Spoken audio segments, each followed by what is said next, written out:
Hola, bienvenidos. Espero que se encuentren muy bien. En esta ocasión hablaremos acerca de la concordancia entre el sujeto y el predicado. Como sabemos, el sujeto y el predicado son dos elementos esenciales de toda oración. Sabemos que en el caso del sujeto, podemos encontrarlo de forma tácita. Sin embargo, el predicado va a ser un elemento que siempre va a estar ahí y que puede estar haciendo referencia al sujeto que ya se mencionó. En ese caso, aquí vamos a agregar este concepto de concordancia. Cuando hablamos de algo que tiene concordancia, vamos a ver que estamos hablando de algo que tiene relación. Por ejemplo, utilizar ropa abrigada tiene concordancia con los climas fríos. Utilizar ropa fresca tiene concordancia con los climas calientes o cálidos. A eso se refiere la concordancia. Y vamos a ver que entre el sujeto y el predicado existen varias concordancias, como por ejemplo, si yo tengo un sujeto, como el caso de esta oración, y este sujeto se encuentra de forma singular, el verbo que voy a agregar a complementar a esta acción va a tener la forma de un verbo en singular. Va a mantener siempre, en este caso, que estaríamos utilizando la segunda persona gramatical, solo que aquí en español utilizamos el usted en lugar de tú, ¿verdad? En la zona de El Salvador. Entonces aquí vemos de que esto guarda una relación de concordancia, porque está concordando en género y está concordando en número. Si por el contrario tuviéramos otra oración y en esa oración diría ellas, al tener este pronombre, aquí podemos ver que este pronombre nos está diciendo que es un plural y es femenino. Entonces el verbo que yo agregara también tendría que ser femenino y tendría que ser plural. Y entonces yo diría que ellas juegan bien, ¿sí? Entonces a esa relación que vemos acá en cuanto al género y el número, esa es lo que vamos a conocer como concordancia. Existen diferentes tipos de concordancias que se pueden tener, como por ejemplo cuando hacemos una enumeración de elementos en el sujeto y decimos Carlos, José y yo. ¿Sí? Si se fijan, aquí tenemos tres sustantivos. Tenemos a tres personajes o tres personas que forman parte de este sujeto. El verbo que yo voy a utilizar va a tener que estar en la primera persona del plural, porque tenemos aquí a la primera persona del plural. Entonces yo diría, Carlos, José y yo somos amigos. Somos amigos.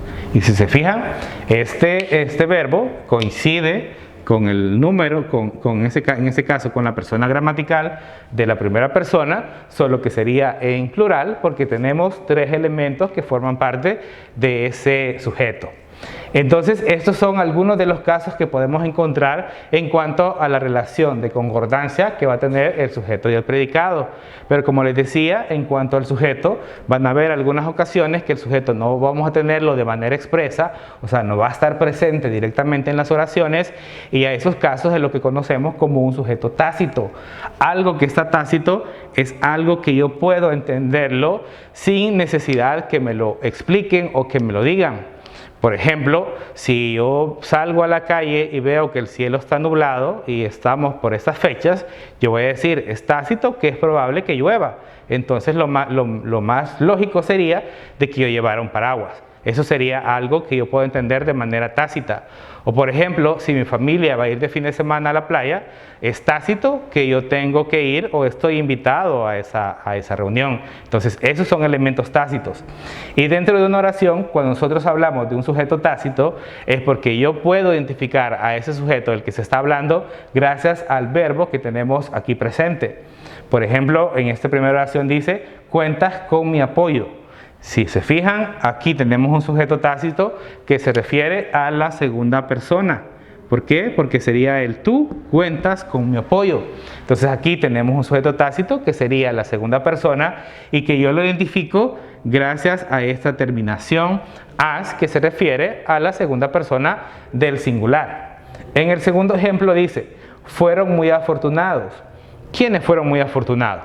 Quienes fueron muy afortunados fueron ellos o puede ser que hayan sido ellas, porque si se fijan, este verbo, bueno, aquí nos dice, ahí está la información, ¿sí? Si se fijan, ya observando detenidamente la oración, podemos ver que el adjetivo que tenemos está en masculino. Entonces, eso nos va a determinar que quienes fueron afortunados fueron ellos. Si dijera afortunadas, entonces hubiera sido ellas. Pero como nos dice aquí el adjetivo masculino, guardando la relación de concordancia que veíamos acá, entonces el sujeto va a ser también masculino. ¿Y cómo lo identifiqué yo? Nuevamente por la terminación. Veo la terminación y voy a decir, quienes fueron afortunados fueron ellos, ¿sí? Entonces ahí vemos cómo podemos identificar un sujeto tácito a partir de las pautas que nos dan estos verbos, que pueden ser tanto nominales como verbales. Ahí no va a haber ninguna diferencia. La única excepción que vamos a tener a este caso va a ser las oraciones que conocemos como oraciones impersonales. Recuérdense que este prefijo que está aquí, im, significa ausencia. Entonces, cuando hablamos de la oración impersonal, hablamos de las oraciones que tienen ausencia de persona. ¿Pero por qué tienen ausencia de persona? Porque las oraciones impersonales vamos a ver que nos van a hablar de acciones que no son realizadas por seres humanos. Por ejemplo, dentro de estas oraciones vamos a encontrar a los verbos que se conocen como verbos unipersonales. Y esos verbos unipersonales hacen referencia a fenómenos naturales. Por ejemplo, esta primera que tenemos acá. ¿Quién es el único que puede llover? Lo único que llueve son las nubes y eso es un fenómeno natural. Eso no es algo que yo pueda hacer. Yo no puedo llover. Entonces, por eso este verbo es parte de las oraciones impersonales, porque aunque ustedes me digan, pero es quien llueve es él o ella, ¿tiene sentido de que él o ella llueva? No, ¿verdad? Carece de total sentido porque estamos hablando de un fenómeno que es parte de la naturaleza.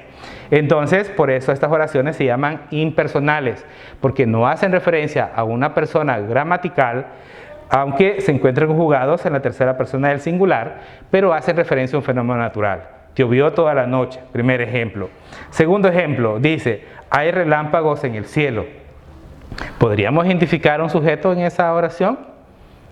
No, ¿verdad? No hay ningún sujeto ni expreso, ni tampoco está tácito, porque si yo digo que hay, estoy utilizando este verbo de una forma impersonal porque no me estoy refiriendo a nadie, aparte de nadie en específico, aparte de que estoy hablando nuevamente de un fenómeno que también es natural. Tenemos las nubes, y las nubes, bueno, aquí dibujé como un rayo porque para dibujar la luz únicamente, recordemos que el relámpago es la parte de la luz, ¿verdad? Lo que vemos justamente después del sonido.